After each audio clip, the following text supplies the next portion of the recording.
Why don't we take our pastoral selfie first, and then I'll go to the back. Call him back. You know I love selfies.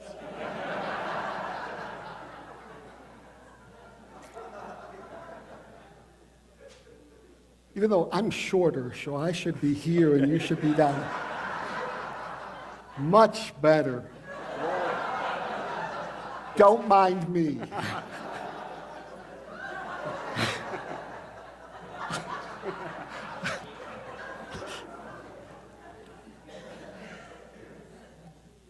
First and foremost, I want to thank you, because I don't think we do that enough. I don't think that we do that enough as people. I certainly don't think that we do that enough as an association and a conference of the United Church of Christ. So let me thank you for simply being who God has called you to be. I don't know about you, but I grew up in a church where there were so many modifier clauses to all are welcome here, and there were so many checkpoints just to make sure that the all that are welcomed were the right all and not necessarily a Latino all or a poor all or a barrio all or a gay Latino all.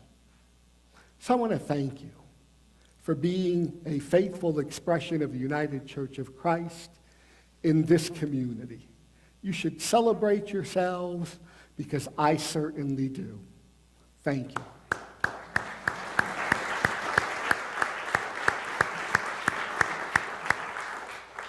I also want to thank you for daring to do things a little bit differently, or maybe a lot differently, and that is powerful.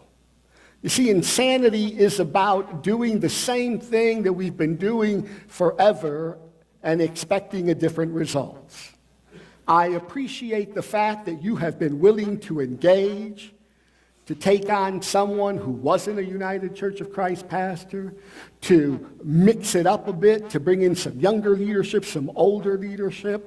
I certainly appreciate that. We were able to turn around a church in Buffalo in my time there by doing out-of-the-box ministry and re-engaging in our community, in our world. So I thank you for doing that. And lastly, I thank you for supporting our church-wider mission, which allows us to do ministry in the Michigan Conference, and quite frankly, allows me to be in your presence because you helped to create that opportunity for me to be here. So thank you. I actually did not need my GPS this time to get here. I relocated here in August from Buffalo, New York. So thank you. And let me begin by saying that I would love to join you in this Lenten exploration. I'd love to join you in taking a time out on life, but the reality is for me, I have 3 services today. And the reality for me is that already this morning, as the coffee was making, I had 16 different things on my mind, 12 of them which were preposterous, that's why we'll probably do them, and the other 4 that were good ideas that I threw out because they were too. Then again, tomorrow, I have a bunch of other stuff to do. So I would love to join you and take a time out on life to be with the Spirit and be in prayer and be in reflection. But quite frankly, I got things to do. And I've got people to see. And I've got 1,500 to 2,000 miles to put on my car. So I can't do that. Sound familiar? If you change the words or the definitions or the experiences, they are all of our lives. We are bombarded by people trying to sell us stuff. We are bombarded by politics. We are bombarded by work. We are bombarded by so many things that would cause us to go astray, to not have time. And yet, we are called to make time. Howard Thurman, in The Inward Journey, invites us really to the spiritual practice of looking in. And that, quite frankly, is what Lent is all about. So I'm married to a Filipino, James, who comes from a non-liturgical tradition. So the other day in the kitchen, as my jaw drops, he said, "Why are you putting ashes all over yourself anyway? And why are you doing that?" So we had a conversation. And the first thing that came out of his mouth was, well, every day is a spiritual day. Every day is a God day. And he's right. And the other truth is, every day, I'm really busy. And every day, as much as I say I want to take the time out to do this or that, I probably don't. Just like you.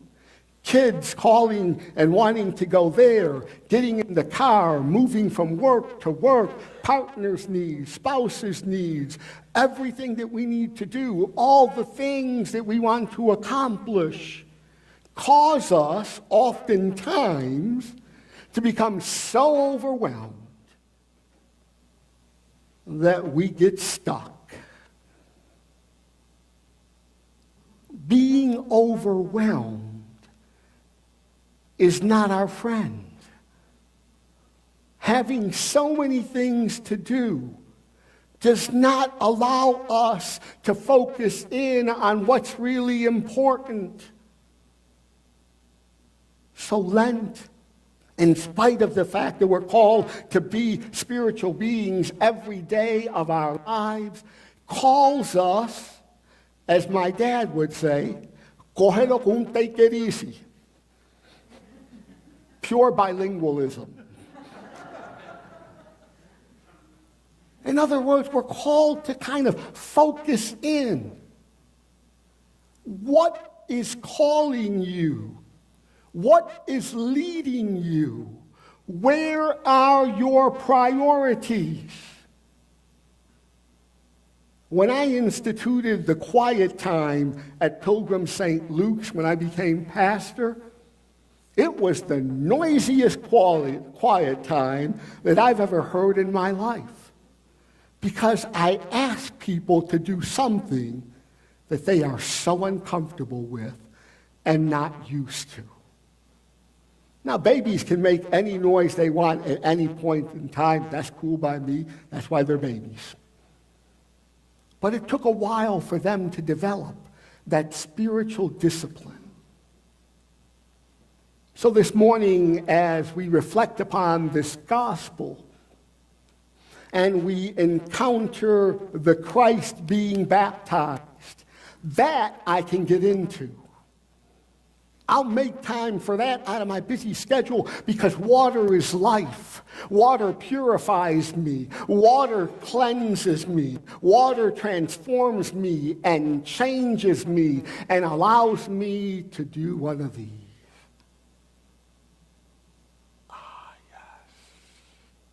So most of us in life want to get to a place of baptism where we are embraced in water, where water is, and we want to stay there, at least I do, for a long time. I mean, you're talking to the guy that is James is working out. I'm in the hot tub championing him on.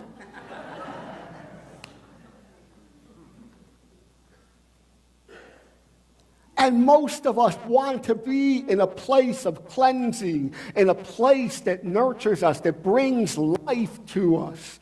And yet, Mark really doesn't want us to stay there very long. He wants to make the point that Jesus gets baptized, but immediately Jesus sees. So what do you see when you pay attention to your life? What are the things that the Spirit speaks to you? What are you paying attention to?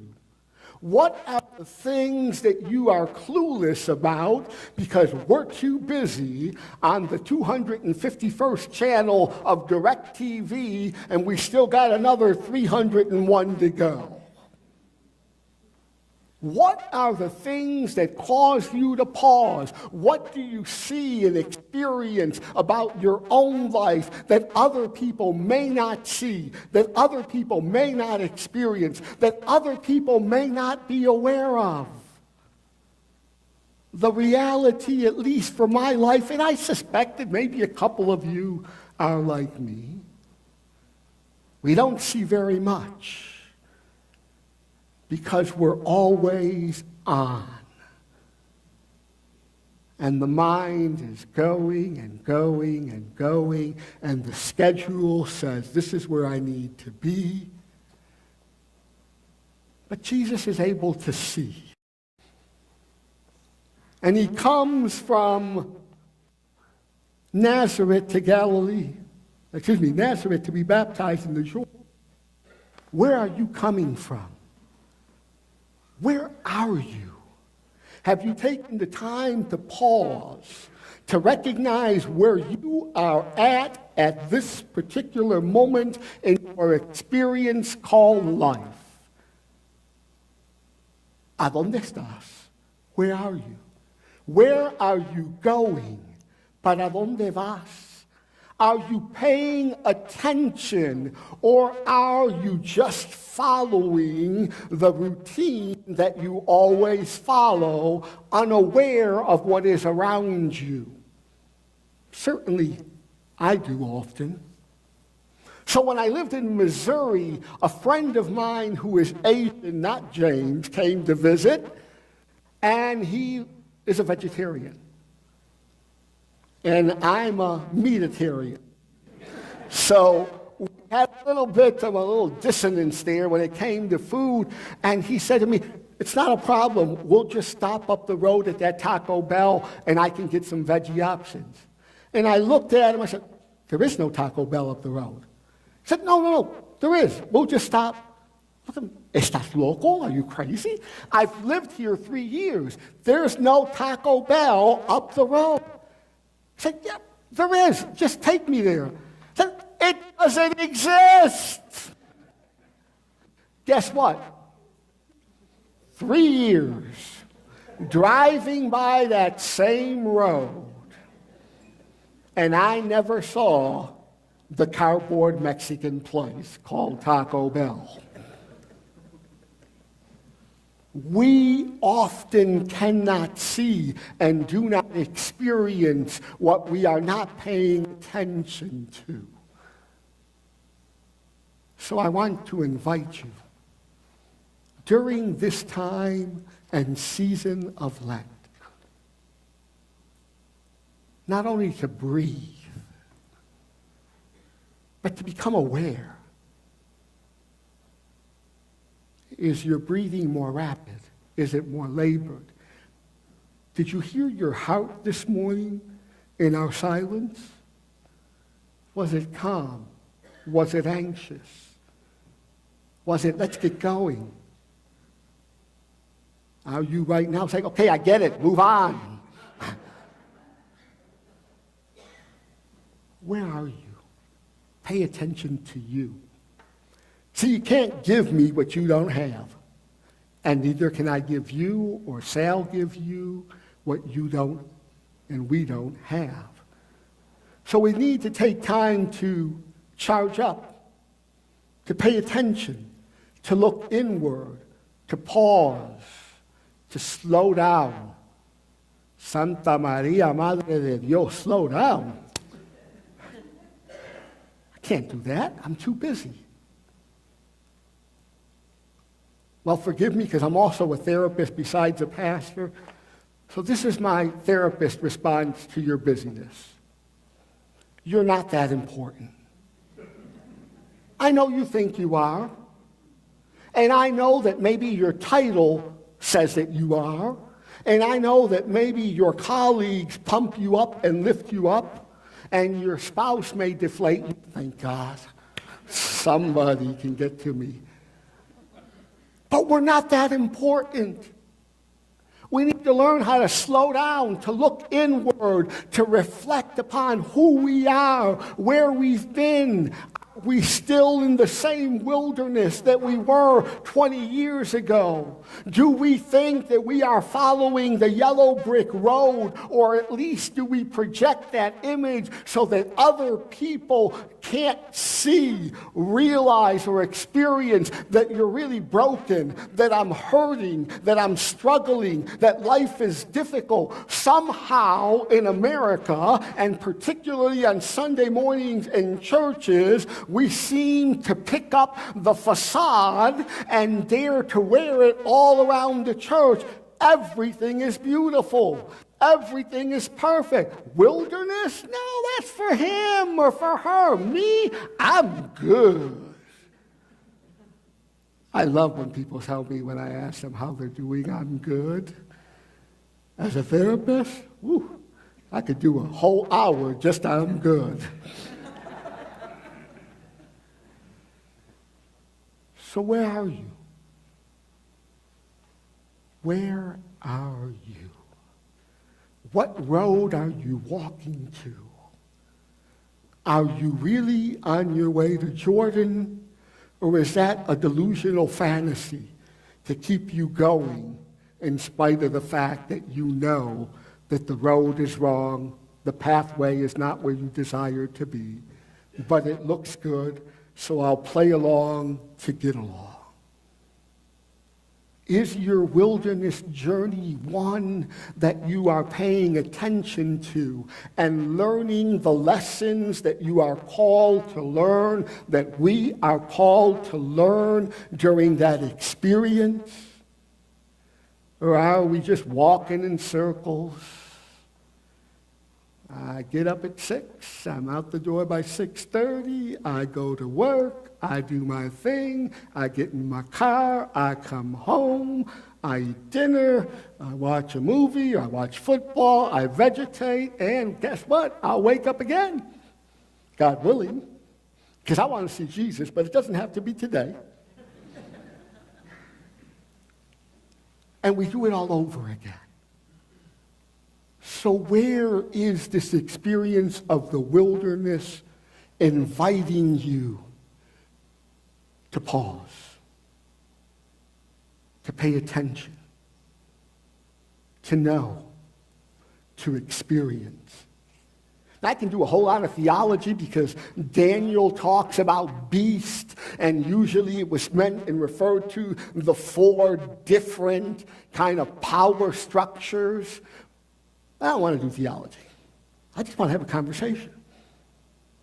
So what are the beasts in your lives? Can we recognize, even if we don't share it with someone else, the struggles that we have? Can we acknowledge our brokenness and our need for God's mercy and grace? Not to beat yourselves up, but really to look inward and to be open and honest with yourself. So I'm going to end with a couple of different strategies that I simply want to invite you to try on during the Lenten season. Maybe you're not the kind of give something up type person, and that's cool. But maybe you can take something on. But don't take on the easy stuff. Me standing in public advocating for issues of justice, I'll take on a new issue, but that's nothing that's going to stretch me. That's not really going to invite me to grow in different and more profound ways, because that's who I am naturally. But me going to a jail, and every time I hear those bars behind me go boom, boom, that scares the living daylights out of me. Take on something that maybe is different than what you're used to, not within the realm of your comfort level. Try that on. How does it feel? What does it say to you? Where do you see God, and where do you see your anxiety? It's okay to try those things on. How about an invitation to simply be still? to go home and find a little room or find a place of silence and simply be still. Or play some music and allow it to take you wherever it takes you. And listen to the voices that come forward. Or Lectio Divina, where you take a scripture or a sacred passage or something that is meaningful to you and you read it out loud so you can hear it and read it. A couple of different centuries there. And then as you're reading it, speaking it, what word or words or phrase come up for you? And if something comes up and it takes you on a journey, go on the journey. Where does the journey lead you? What is the journey trying to teach you? What is it inviting you to see and experience that you normally wouldn't?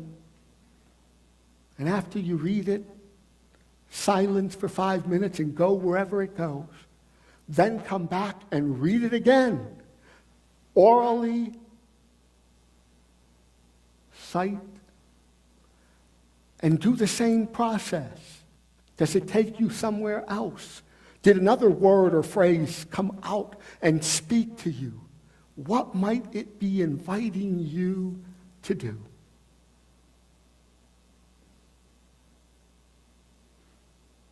One of my greatest gifts is my ability to reflect. One of my greatest or worst traits is I take reflection seriously. When I'm invited to reflect or spend time with God, sometimes it's like when somebody invites me to reflect on something, it's like, oh, you don't know what you just did. It's both a blessing and a curse because I'm going to take it serious, but then I'm just there. Take this seriously. Let God speak to you. Let the voices of others speak to you. We often don't hear the Spirit in the wilderness because we're not quiet. Quiet allows us to hear the whispers of the Spirit of the living God. In this journey, I pray that you find quiet. I pray that you find time to look inward in an intentional way, and that you spend some time with you so that when the next wilderness comes, you truly are, I'm good. Blessings to you this morning.